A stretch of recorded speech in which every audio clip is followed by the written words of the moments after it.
A veure, sincerament, jo vull tenir tota la col·lecció entera. Ho vull veure a les meves lleixes, els vull tenir tots.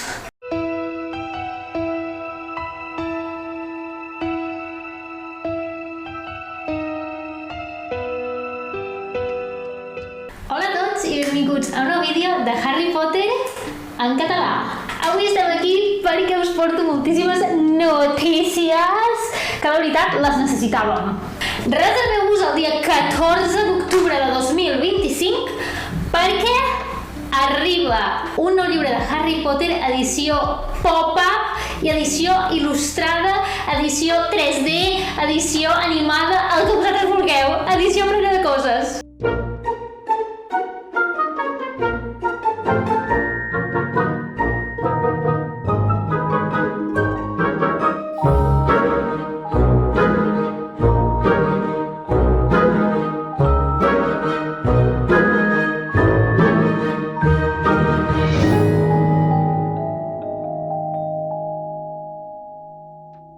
L'any passat, 2024, Mina Lima va fer un comunicat dient que deixaria d'il·lustrar els llibres de Harry Potter. Recordem, no?, que ja havien il·lustrat el primer, el segon i el tercer. I són aquestes edicions extremadament espectaculars. Doncs Scholastic ha anunciat fa res que no ens quedarem penjats només amb els 3 primers llibres, sinó que a més ens portaran al quart. Harry Potter i el Calze de Foc arribarà amb aquesta edició il·lustrada 3D animada, com ni vulgueu dir, a les nostres llibreries, publicada per l'editorial Salamandra, com ja van venir els llibres previs. Evidentment, seran les històries originals de la J.K. Rowling i vindran il·lustrades per en Carl James Mountford i els elements interactius estaran dissenyats a paper per la Jess Tis Gilbert. A mi la veritat és que aquests noms no em sonaven de res, però després de veure aquestes il·lustracions que han fet i les coses que seran interactives en aquest llibre, la veritat és que estic molt a favor d'aquesta publicació i que a més estigui considerada la continuació de Mina Lima. Crec que han sabut mantenir molt bé l'essència del que eren els llibres, i inclús quan els tinguem col·locats a les nostres lleixes, la veritat és que les caràtules dels llibres pràcticament no es notarà que és una edició diferent. La diferència no és extrema i això és d'agrair. La història d'en Harry, en Ron i l'Hermione i els seus companys estarà a tot color i podrem veure les següents escenes, que en total seran 8. Primer de tot podrem veure el laberint del torneig dels 3 mags. També podrem veure així amb il·lustració pop-up el que és el Calze de Foc. Una cosa que m'ha encantat és que podrem explorar la carpa on es quedaven els Weasley durant el Mundial de Quidditch.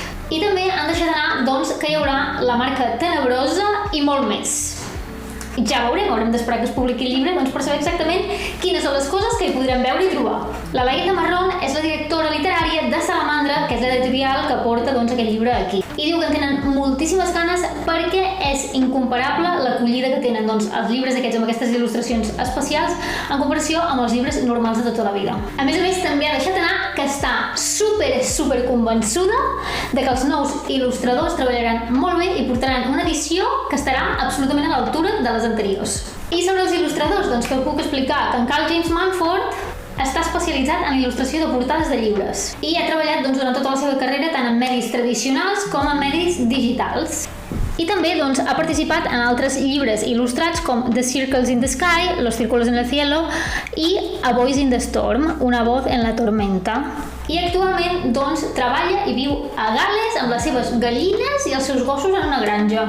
Jo estic bastant emocionada de que aquest noi estigui il·lustrant aquests llibres perquè ell és un fidel seguidor de la saga. Diu que a més ha crescut amb la saga, que per ell és una saga molt important i uns llibres molt importants en el seu creixement i en la seva infantesa, i que per això per ell és una nostàlgia màxima de poder fer una de les coses que li feia més il·lusió quan era petit. I de fet ha fet algunes declaracions. Aquesta és la màgia de Harry Potter. Les seves històries són per tothom i sempre ho seran. És meravellós, és surrealista i a més també em fa una mica de por haver d'il·lustrar aquesta edició interactiva de Harry Potter i el Calze de Foc. He de seguir els passos d'uns il·lustradors que han sigut molt talentosos i és un honor poder formar part d'aquest món màgic i tenir l'oportunitat de treballar en una història que m'agrada tant.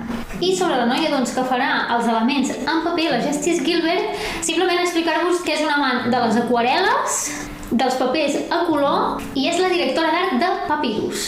I ja per acabar, només us volia el primer llibre, Harry Potter i la Pedra Filosofal, il·lustrat per Mina Lima, va sortir publicat i traduït al català l'any passat. Així que si encara no el teniu, correu a les llibreries i compreu-lo. Sisplau, doneu suport a aquestes iniciatives de traduir aquests llibres al nostre idioma, perquè necessitem que ho facin i volem que ho facin. Així que si encara no el teniu, no sé què esteu esperant, és una de les millors edicions que existeix. De moment només tenim el número 1, però jo desitjo i espero de tot cor que ens tradueixin el 2, el 3 i ara que sortirà el 4, que també ens portin aquest. A veure, sincerament, jo vull tenir tota la col·lecció entera. Ho vull veure a les meves lleixes, els vull tenir tots. Molt bé, Potterheads, això està tot per avui. Deixeu-me aquí els comentaris si teniu ganes de que arribi aquest llibre i ens veiem a la propera. Malifeta feta, adeu, adeu!